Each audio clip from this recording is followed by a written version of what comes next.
আসসালামু আলাইকুম ওরহমতুল্লাহি ওবরকাতুহ। বিশুদ্ধ কোরআন তেলাওয়াতের প্রশিক্ষণের নতুন আরেকটি ক্লাসে আপনাদেরকে স্বাগতম।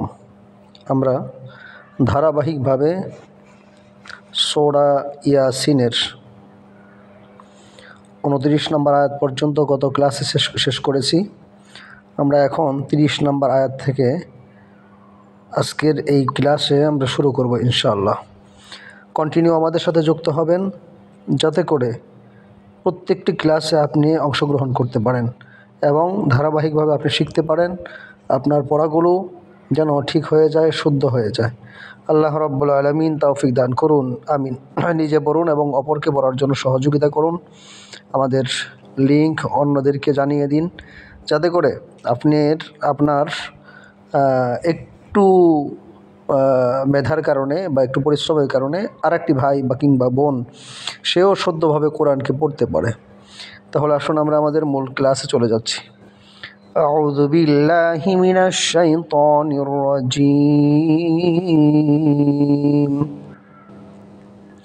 বিসমিল্লাহির রহমানির রহিম। ইয়া হাসরাতান আলাল ইবাদ। আবারও পড়ছি, ইয়া হাসরাতান আলাল ইবাদ। ইয়া খারা জবর ইয়া, হাসিন জবর হাস, ইয়া হাস। খারা জবর খারাজের এবং উল্টাবে শোলে পরে এক আলিফ টেনে পড়তে হয়। এখানে খারা জবর হওয়ার কারণে ইয়াটা এক আলিফ টান হবে।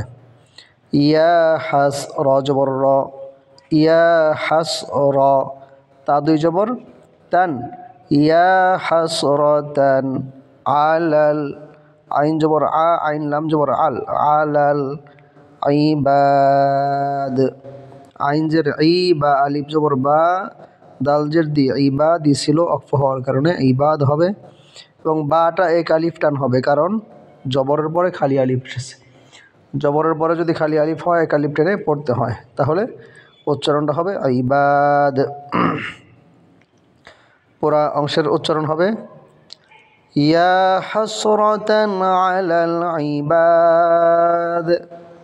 এরপরে মা ইয়াতিহিম মির রাসূলিন ইল্লা কানু বিহি ইস্তাহজিউন।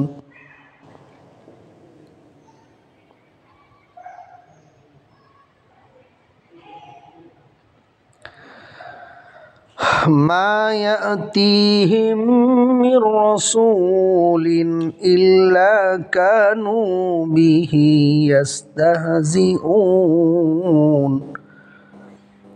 মিম আলিফ জবর মা, আমার সাথে সাথে পড়তে হবে, আমার সাথে পড়েন। মিম আলিফ জবর মা, জবরের পরে খালি আলিফ হওয়ার কারণে এক আলিফ টান হবে। ইয়াতিহিম, ইয়া হামজা জবর ইয়া, তা ইয়া জের তি, জেরের পরে এখানে জজমলা ইয়া এসেছে, এই কারণে তি, তিতে এটা এক আলিফ টান হবে।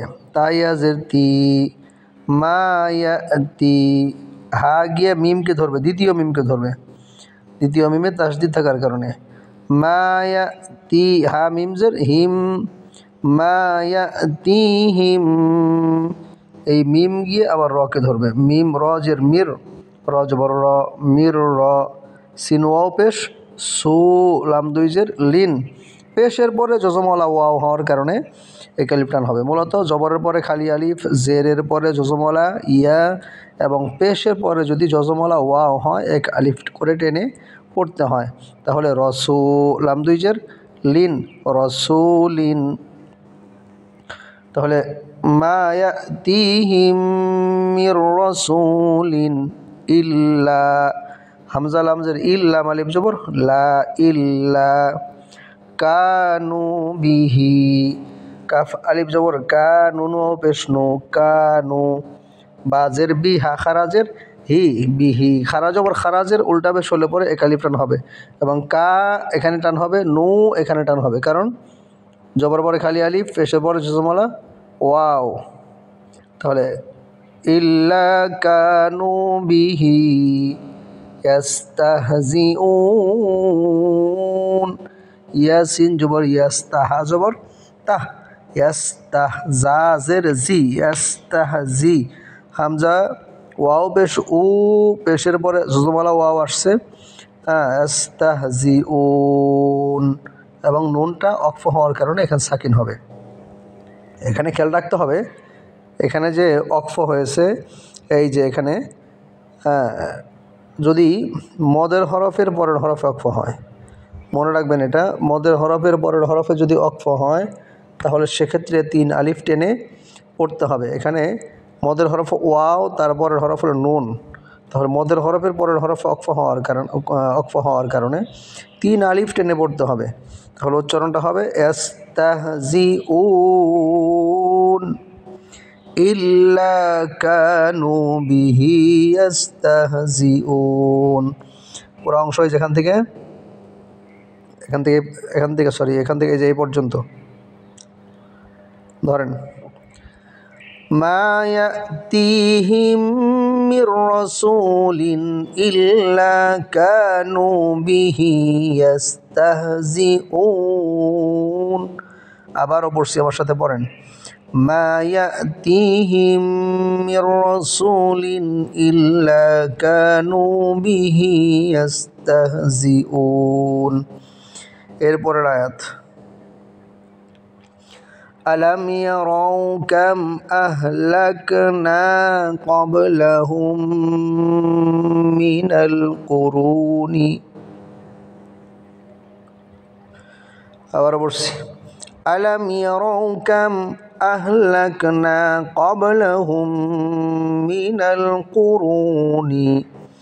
হামজা জবর আলাম, মিম জবর লাম, আলাম, হামজা জবর আলাম, মিম জবর লাম, আলাম, ইয়া জবর ইয়া, র ওয়াও জবর রও, আলাম ইয়া রও, কাপ মিম জবর কাম, আলাম ইয়া রও কাম আহলাকনা, হামজা হা জবর আহ, লাম কাপ জবর লাক, আহলাক, নুন আলিফ জবর না, জবরের পরে খালি আলিফ হওয়ার কারণে 1 আলিফ টেনে পড়তে হবে, আহলাকনা। আলাম ইয়ারাউ কাম আহলাকনা ক্বাবলাহুম, কফ বা জবর কব, লাম জবর লা, কবলা, হা গিয়ে দ্বিতীয় মিমকে ধরবে, কারণ দ্বিতীয় মিমের ভিতরে তাসদিদ আছে। তাসদিদ থাকার কারণে প্রথম মিমের উপরে যে জজম, এই জজমটা আর পড়তে হবে না, এই হা গিয়ে এই দ্বিতীয় মিমকে ধরবে। হা মিম পেশ হুম, ক্বাবলাহুম মিনাল কুরুনি, মিনাল, মিম জবর মিম জের মি, নুন লাম জবর নাল, মিনাল, কফ পেশ কু, র ওয়াও পেশ রু, কুরু।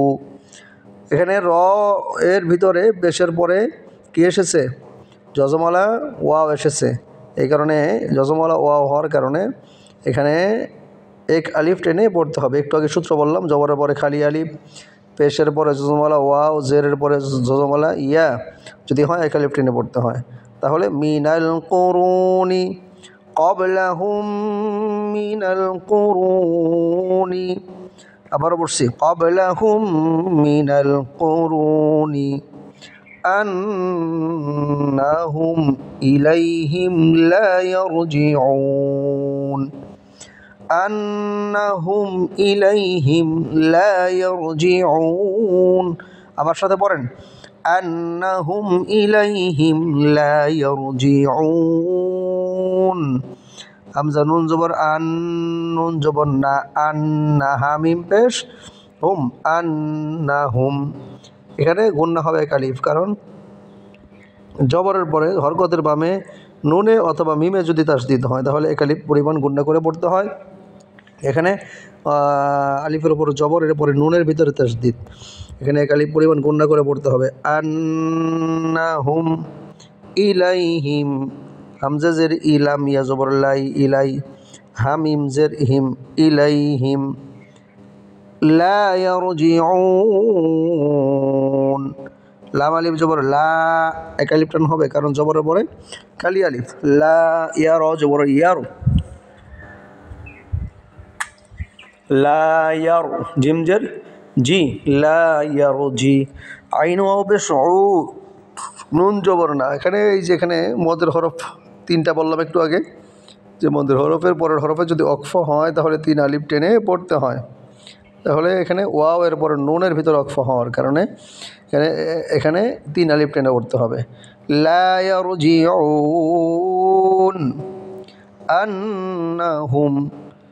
আন্নাহুম শুরু থেকে আন্নাহুম ইলাইহিম লা ইয়ারজিউন।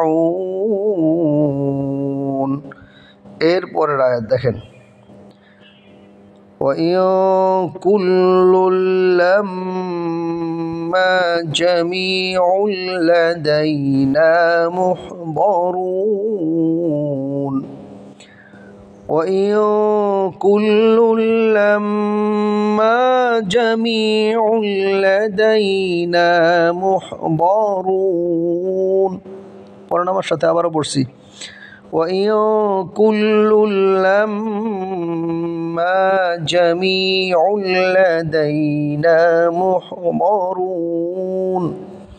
ওয়াও জবর ওয়া, হামজা নুন জের ইন, ওয়া ইন, কাফ লাম পেশ কুল, লাম লাম লাম লাম দুই পেশ লুল, কুল্লুল। ওয়া ইন কুল্লুল, এখানে নুন